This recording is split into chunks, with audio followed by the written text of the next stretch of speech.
Jail विभाग के मेरे प्रिय साथियों, आपका जेल वार्ता के दूसरे अंक में स्वागत है। और आपको एक चीज़ मालूम है कि सबसे बड़ी शक्ति क्या होती है दुनिया में? आज के ज़माने में सबसे बड़ी शक्ति मानी जाती है संवाद, कम्युनिकेशन, एक दूसरे से संपर्क में रहना, बातचीत करना, संवाद करना। ये एक बड़ी शक्ति मानी जाती है। पर इससे भी एक बहुत बड़ी शक्ति है। वो क्या है? वो है सूचना, इन्फॉर्मेशन। ये संवाद से भी बड़ी शक्ति है आज के दौर में। और क्योंकि जिस युग में हम रह रहे हैं उसको बोलते हैं सूचना का युग, तो इसीलिए जिसका युग का नाम ही सूचना का युग है, उस युग में सबसे बड़ी शक्ति ही सूचना है। तो संवाद एंड सूचना, कम्युनिकेशन, इन्फॉर्मेशन, ये आज के युग में सर्वप्रथम सबसे बड़ी शक्तियाँ मानी जाती हैं। तो हमने ये जो जेल वार्ता जो डिज़ाइन करी है वो इसी के आसपास डिज़ाइन करी है। संवाद, मेरी विचार आप तक पहुँचे, आपके विचार मेरे तक पहुँचे। पर ये जो तरीका है ये है एक तरफी संवाद। मैं आपको बोल रहा हूँ, आप सुन रहे हैं, बट इसको भी हमने समाधान करने का प्रयास किया है। कैसे किया है ये मैं आपको अंत में बताऊँगा। पर संवाद मेरा आपके साथ इस जेल वार्ता के माध्यम से हो रहा है और इसके माध्यम से मैं आपको सूचनाएं प्रदान करूँगा। सूचनाएं डीजी की डेस्क से, विभागाध्यक्ष के डेस्क के, मतलब पुख्ता सूचनाएं। कभी कभी जो इन्फॉर्मेशन मिलती है वो कम होती है, कभी कुछ ज़्यादा ही इन्फॉर्मेशन मिल जाती है, कभी गलत इन्फॉर्मेशन मिल जाती है और उसके कारण बहुत सारी भ्रांतियाँ, बहुत सारे गलत विचार विमर्श उत्पन्न होते हैं। पर इस डेस्क से, डीजी के डेस्क से आपको जो सूचना मिलेगी वो पुख्ता होगी, सही होगी और वो आपको कारगर भी साबित होगी और आपको काम भी आएगी। तो इस तरीके से इस पूरे एक्सरसाइज को डिज़ाइन किया गया है। एक अंक हम कर चुके हैं। मेरे को प्रसन्नता है ये बताने में कि उस पर मैंने आपको सुसाइड के बारे में बात किया था। जो हमारे जेलों में सुसाइड की घटनाएं, आत्महत्या की घटनाएं हो जाती हैं, उसको कैसे प्रिवेंट करना है हमारे को, आपको, मतलब हमारे प्रहरी, मुख्य प्रहरी जो जेलों के अंदर काम करते हैं, वो कैसे इसको देखें, कैसे इसको रोकें, उसके बारे में मैंने आपसे वार्ता की थी। हर्ष की बात यह है कि उस वार्ता के बाद आई थिंक 2 महीने से अधिक समय बीत गया है। एक घटना जरूर हुई थी रायसेन जेल में, उसके अन्य कोई ऐसी घटना घटित नहीं हुई है, जो एक संतोष की बात है। शायद आपने बातों को सुना, शायद आपने उसको कुछ अमल किया और इस कारण से बहुमूल्य जिंदगियां बच गईं। तो इसीलिए ये कारगर है। ये एक ऐसा प्रयास है जो मेरे को पूरा विश्वास है कि इसका अच्छा प्रभाव होगा, क्योंकि जो व्यक्ति सुनता है तो फिर उसमें वो कुछ सोचता है और फिर अंततः उस संबंध में कुछ करता है। तो एक चीज़ तो मैंने उदाहरण आपको दे दिया आत्महत्या का, उसमें हमने मिलके सोचा, समझा और फिर शायद आप लोगों ने कुछ किया। एज ए रिज़ल्ट एक जो घटना है आत्महत्या की, बहुत ही दुखद घटनाएं होती हैं। हर जान बहुत बहुमूल्य होती है इंसान की, तो वो हम बेहतर ढंग से बचा पाए, एक हमारे लिए गर्व की बात है। आज के विषय क्या है? पहले मैं आपको एक चीज़ बताना चाहता हूँ।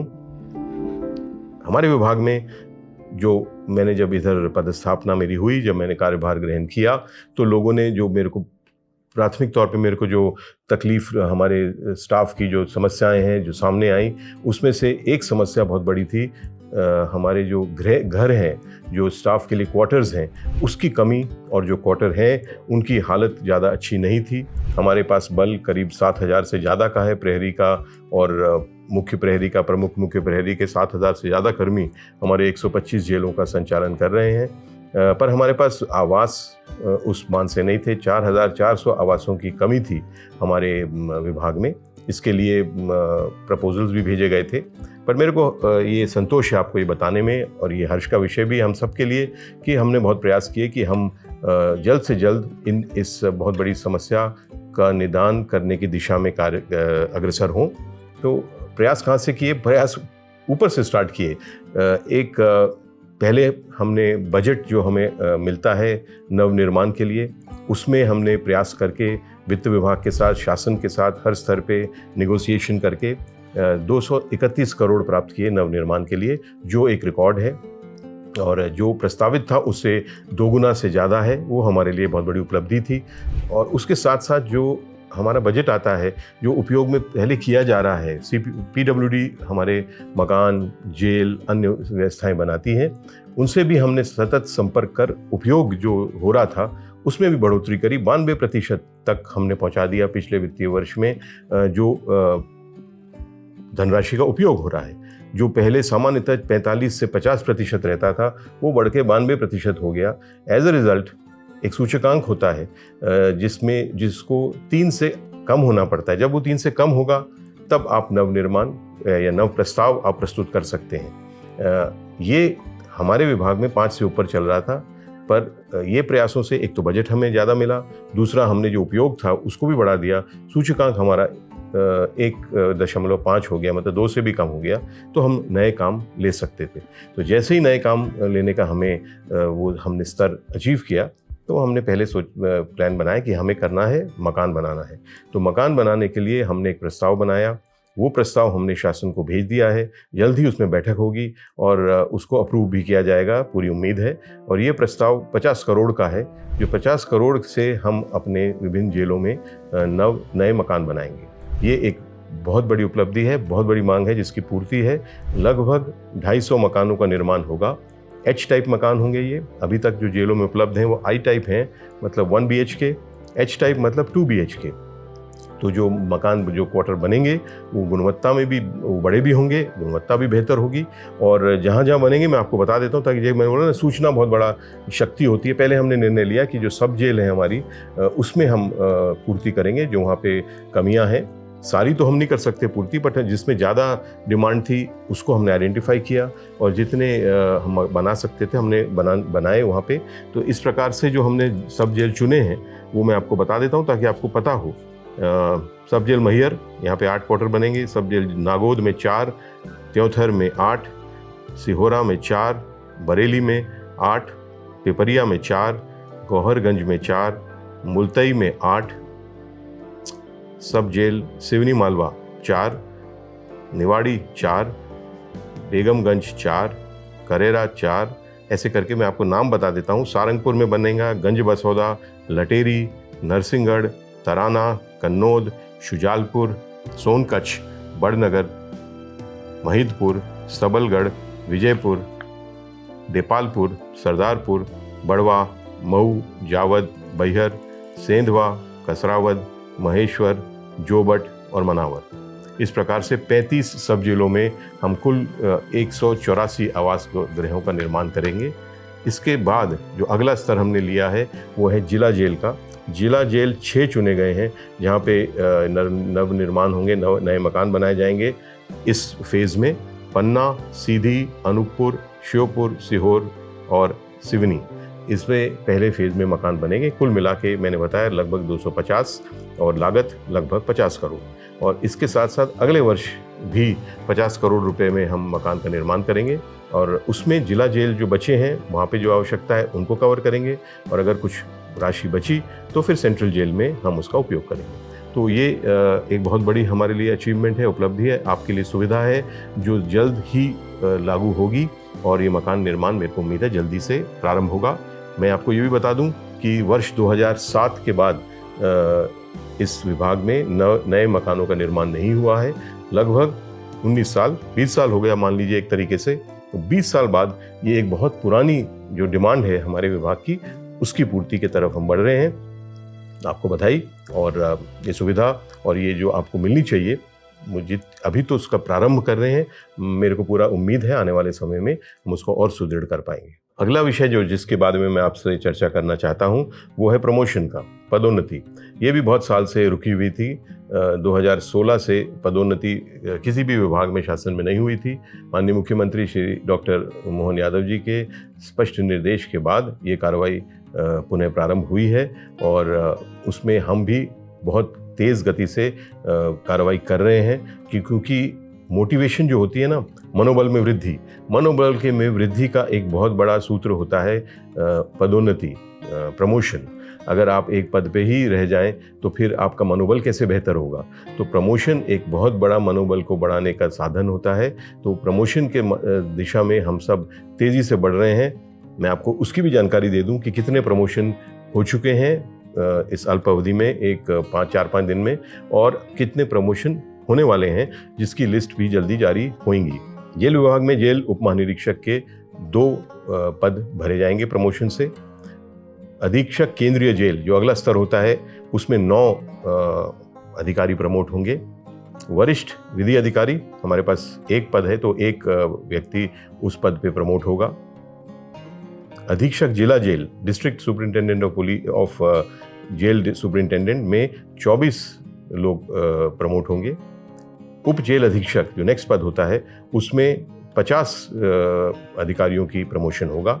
वरिष्ठ पर्यवेक्षा एवं कल्याण अधिकारी CTO जो बोलते हैं उसमें 3 व्यक्ति प्रमोट होंगे। इस एंड नेक्स्ट श्रेणी है सहायक ग्रेड 2, उसमें 24 व्यक्ति, सहायक ग्रेड 3 उसमें 5, एंड देन प्रमुख मुख्य प्रहरी 122 और मुख्य प्रहरी 700। इस प्रकार कुल 851 प्रमोशन जल्द होंगे जो PSC लेवल के हैं। हमने प्रस्ताव भेज दिए हैं, जैसी ही डेट मिलेगी वहाँ पे DPC होगी और उनका प्रमोशन सुनिश्चित किया जाएगा। मुख्यालय में हमने ऑलरेडी जो प्रमोशन लिस्ट जारी कर दी है, आपकी शायद जानकारी में आ ही गया होगा। सहायक ग्रेड 1 के 6 व्यक्ति प्रमोट हुए हैं। लेखापाल एंड लेखा परीक्षक 1 व्यक्ति प्रमोट हुआ है। शीघ्र लेखक 2 व्यक्ति प्रमोट हो चुके हैं। उप अधीक्षक उद्योग का जो पद है उसमें 2 व्यक्ति। वरिष्ठ बढ़ाईगिरी अनुदेशक 4 व्यक्ति प्रमोट हुए हैं। वरिष्ठ बुनाई अनुदेशक 3 व्यक्ति, दफ्तरी 1, जमादार 1। इस प्रकार 20 प्रमोशन ऑर्डर निकल चुके हैं। आज संभवतः जो प्रमुख मुख्य प्रहरी के 122 प्रमोशन के ऑर्डर आज जारी हो जाएंगे।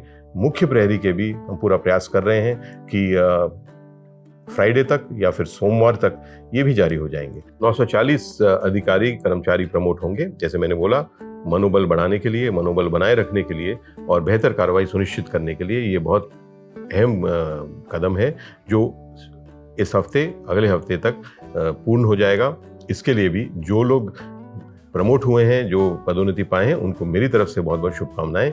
और हम सब अपेक्षा करते हैं कि आप अपना कार्य और बेहतर ढंग से और ईमानदारी से और मेहनत से संपादित करेंगे, क्योंकि आपको अब पदोन्नत होकर एक उच्च पद पे जाने का अवसर मिला है।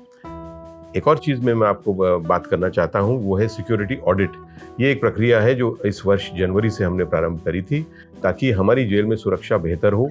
जो हमारी जेलों में कुछ ऐसे कभी अपवाद स्वरूप कोई प्रकरण आते हैं, जब जेल से लोग फरार हो जाते हैं, उन पे रोक लगे और एक बेहतर व्यवस्था हम सुनिश्चित कर सकें। जनवरी में इसको हमने पहला बार हर 6 महीने में करना है। जनवरी में पहला हुआ था 1 से लेकर 15 तक। अभी 1 से लेकर 15 जुलाई तक ये प्रचलन में है। आपकी जेलों में इसकी कार्रवाई प्रचलन में होगी। इसमें मैं आपको फिर याद दिला दूं, जो चीज़ें हमें देखनी है कि कोई ऐसी वस्तु ना मिले जेल में जिससे इस प्रकार की फरारी में सहयोग प्रदान हो जाए। जैसे कोई सीढ़ी कहीं पड़ी रहती है, कहीं कोई रस्सी पड़ी रहती है, कहीं कोई बड़ा पोल पड़ा रहता है, मतलब बल्ली पड़ी रहती है। इस प्रकार की चीज़ों को जेल परिसर से हटाना है और कोई ऐसी वस्तु नहीं होनी चाहिए जिससे दूसरे कैदी आपस में नुकसान कर सकें या उससे यूज़ करके हमारे सुरक्षा कर्मियों को हानि पहुंचा सके। जैसे कोई पत्थर होते हैं, ऐसे इंसिडेंट सामने आए हैं कि एक कैदी ने दूसरे कैदी को पत्थर मार दिया और उसको चोट लग गई। तो ऐसी चीज़ें नहीं होनी चाहिए। वस्तुओं को हटाना चाहिए जो सुरक्षा के मान से गलत है, खतरा है दूसरे कैदियों को, हमारे प्रहरी स्टाफ को और जेल के स्टाफ को, और जो फरारी में सहयोग प्रदान कर सके उस कैदी को। वस्तुओं को हटाना है। दूसरा, ऐसे स्थानों को चिन्हित करना है जिससे इस प्रकार के एस्केप पॉसिबल हो सकें। जैसे सेक्टर वॉल का डी छोटा होना, आपका नालियाँ जो बनी है, जो बाहर नाली निकलती है दीवार के बाहर, उसमें जालियों का ठीक से लगा होना ताकि उसमें से कोई ना निकल जाए। कोई छज्जे होते हैं कहीं जो दीवार के पास, आउटर वॉल के पास बने रहते हैं, तो उस पर चढ़ के लोग जा सकते हैं। तो इन सब चीज़ों को चिन्हित करना। कहीं पेड़ होते हैं हमारे जेलों के अंदर, उसकी जो बड़ी बड़ी फिर ब्रांचेस, टहनियाँ हो जाती हैं, उसमें चढ़ के फरारी का प्रयास किया जाता है, तो उनको छटाना। ये सब कार्रवाई भी करनी चाहिए। जो कोई वस्तु या कोई स्थान ऐसा उपलब्ध ना हो जिससे सुरक्षा में खतरा हो। तो ये ऑडिट का प्रक्रिया चल रही है, इसको ज़रा सीरियसली लीजिए। एक तो ये समय है जिसमें करनी है, तो आपको उसको सुनिश्चित करना है कि ऐसी कोई स्थान ना रहे, ऐसी कोई वस्तु ना रहे। पर ये एक मानसिकता भी बनाता है कि आगे भी नॉर्मल टाइम में भी जब आप ये करोगे ऑडिट के समय, तब आपकी एक मानसिकता भी बनेगी कि सामान्य समय में भी आपकी नज़र ऐसी चीज़ों पे रहेगी और आप ऐसी चीज़ों को हटाओगे और उनको न्यूट्रलाइज करोगे ताकि सुरक्षा बेहतर बनी रहे। तो ये नॉट ओनली ऑडिट के समय, ये तो एक समय है जब आपको करना है और उसको सुनिश्चित करना है, पर एक मानसिकता को भी विकसित करना है ताकि ये पूरे साल इसको हम करते रहें और इस प्रकार की सुरक्षा को हम बेहतर कर सकें। ये तीसरा, एक लास्ट पॉइंट मैं आपको बताना चाहता हूँ, जो मैं आपको पिछली बार ही बताया था आत्महत्या रोकने के लिए। तो इसीलिए बहुत ज़रूरी है कि कैदियों की काउंसलिंग की जाए। जिसको समस्या है, जो लोग डिप्रेशन में हैं, जो लोग समस्याग्रस्त हैं, उनको आइडेंटिफाई करना, उसके बाद उनसे चर्चा करना, उनको उस अवसाद से या जो भी है उससे निकालना। ये मैंने आपको पिछली बार ही बोला था, साइको सोशल काउंसलिंग बोलते हैं इसको। तो एक तो है आपके द्वारा किया जाना, दूसरा है प्रोफेशनल तरीके से किया जाना। हमारे यहाँ पे ऐसे कोई पद स्वीकृत है नहीं कि हम उसको एक्सपर्ट्स के द्वारा किया जा सके। उसका प्रयास तो जारी है कि ऐसे पद मिले शासन से, तो ऐसे एक्सपर्ट्स पदस्थ हों हमारे जेलों में, पर अभी नहीं है। तो उसका काम आपको भी करना है और ध्यान अच्छे से करना है। तो उसके लिए एक तो चर्चा है, जैसे मैंने आपको पिछली बार बताया कि आपको करना चाहिए। दूसरा है कि आपको उसके लिए ट्रेन करें, उसके लिए तैयार करें ताकि आप वो बेहतर ढंग से कर सको। तो उसके लिए भी हमने बहुत प्रयास किए। एक रक्षा रिसर्च यूनिवर्सिटी है गांधीनगर गुजरात में, उन्होंने हमें एक MOU का प्रस्ताव भी दिया है, उसको हम स्टडी कर रहे हैं। हो सकता है जल्द हमारा MOU हो, पर उससे पहले ट्रेनिंग प्रोग्राम अभी प्रचलन में है। भोपाल की जो ट्रेनिंग सेंटर है, हमारे जेल ट्रेनिंग सेंटर, उसमें 30 प्रहरी और कुछ पैरामेडिकल स्टाफ भी हमने बुलाया है। एक टीम आई है RRU की, जो उनको 7 दिवसीय ट्रेनिंग दे रही है। मेरी चर्चा हुई उन अधिकारियों से और मैं कल जाके उस फ्राइडे को जाके उसमें भाग भी लूँगा, उस ट्रेनिंग प्रोग्राम में। तो जो उनको सिखाया जा रहा है प्राथमिक तौर पे वो है आइडेंटिफिकेशन। ऐसे केसेस जिसमें समस्या है, जो लोग मेंटल हेल्थ इश्यूज से जूझ रहे हैं, उनको कैसे आप चिन्हित करो। तो आइडेंटिफाई करना, एक बार आइडेंटिफाई कर लिया है तो फिर उनको कैसे हम उसका जो बोलते हैं रिस्क कम करना, पहला स्टेज में ये सिखाया जा रहा है इन 30 लोगों को। ये जब अपने जेलों में जाएंगे तो कुछ ना कुछ उसमें फ़ायदा होगा। मैंने उनसे निवेदन किया है कि वो एक कोर्स रन करें गांधीनगर में, जिसमें हम अपने 2-3 इंटरेस्टेड एंड इफेक्टिव पर्सनल को भेजेंगे हमारे मध्य प्रदेश जेल के। उनको वो ट्रेनिंग ऑफ ट्रेनर्स एक होता है, वो कोर्स करवाएंगे और फिर ये 3 या 4 रिसोर्स पर्सन होंगे, ये वापस आएंगे और हमारी जेलों में भी स्टाफ को स्वयं ही वो ट्रेनिंग दे पाएंगे, ताकि हम इस प्रकार का जो हमारा पूल है अधिकारियों का, जो इस संबंध में काम कर सके, उसको हम बड़ा कर सकें। और ये एक बहुत बड़ा जो प्रॉब्लम है जेल मैनेजमेंट में, मेंटल हेल्थ इश्यूज़ को मैनेज करना, उसको हम बेहतर ढंग से कर सकें। इसके साथ साथ एक और उपलब्धि है कि RRU अपना एक सेंटर, जिसको बोलते हैं साइको सोशल काउंसलिंग सेंटर, वो भोपाल केंद्रीय जेल में खोलने को तैयार हो गए हैं और उनके तरफ से 2 एक्सपर्ट्स आएंगे। हम प्रोवाइड करेंगे। केंद्रीय जेल भोपाल के अधीक्षक को मैंने निर्देशित कर दिया है, वो उस टीम के साथ जाके जो स्थान चिन्हित कर लेंगे और जल्द ही अगले महीने तक ही ये सेंटर चालू हो जाएगा, ताकि यहाँ के भोपाल के जो प्रिजनर्स हैं उनको तो सपोर्ट मिले और बाद में संभव हो तो ऐसे सेंटर्स हम दूसरे जेलों पे भी खोलेंगे। तो ये कुछ इन्फॉर्मेशन थी जो मैं आपको देना चाहता था। अब आखिरी चीज़ कि संवाद 2 कैसे हो। तो अभी तो मैंने अपने विचार बता दिए, आपको सूचना दे दी, आपके काम भी आएगी, आप उसमें आगे भी बढ़ोगे, ये मेरी उम्मीद है। बट आपकी तरफ के सुझाव मेरे तक कैसे पहुँचेंगे, तो हमने एक ईमेल ID जनरेट करी है, उसको आप लोग नोट कर लीजिए, वो आ रहा है स्क्रीन पे नीचे। वो है jail.varta.mp@gmail.com। तो ये है वो वेब जो ईमेल ID। इसमें आप ईमेल कर सकते हो अपने सुझाव कि कैसे बेहतर किया जाए, कैसे कोई जो आपको कमी दिख रही है उसमें कोई नया आइडिया दिया जाए। देखिए, आइडिया से ही इनोवेशन होता है और इनोवेशन से ही भलाई होती है, प्रोग्रेस होता है, चेंज आता है। तो आपको आइडिया देना ये कोई शिकायत की स्थान नहीं है, ये सुझाव का स्थान है। तो जो भी स्थान आपको सुझाव हैं वो कृपया करके अपने नाम और आपकी पदस्थापना और आपके पद के साथ ईमेल कर सकते हैं, उस पर कार्रवाई करें। मैं देखूंगा उनके जो आएंगे ईमेल, और जो अच्छे सुझाव देंगे उसको हम लागू करने का भी प्रयास करेंगे और ऐसे अधिकारियों को हम पुरस्कृत भी करेंगे, ताकि ये एक कड़ी बने और अच्छे सुझाव से, जैसे मैंने बोला, बदलाव आता है। तो ये सुझाव का पोर्टल ईमेल है, इस पे जाइए। आगे आने वाली वार्ता में मैं प्रयास करूंगा कि हम क्वेरीज जो है आपकी, जो कुछ आप पूछना चाहते हैं, कुछ आप पता करना चाहते हैं, उसकी भी हम अलग ID बना सकें। तो ऐसे करके उसमें भी हम वृद्धि करेंगे, तो ताकि ये कम्युनिकेशन एक 2 वे कम्युनिकेशन हो जाए। बाकी जो मैंने आज बोला उस पर आप विचार करिए, उस पर आप उत्साहित भी होइए, कई चीज़ें खुशखबरियाँ हैं और उस पर आप कार्रवाई भी कीजिए, ताकि हमारा विभाग का कार्य जितना अच्छा है और बेहतर हो, और हम और सर उठा के इसमें काम कर सकें और अपनी पहचान बना सकें। बहुत बहुत धन्यवाद। जय हिंद, जय भारत।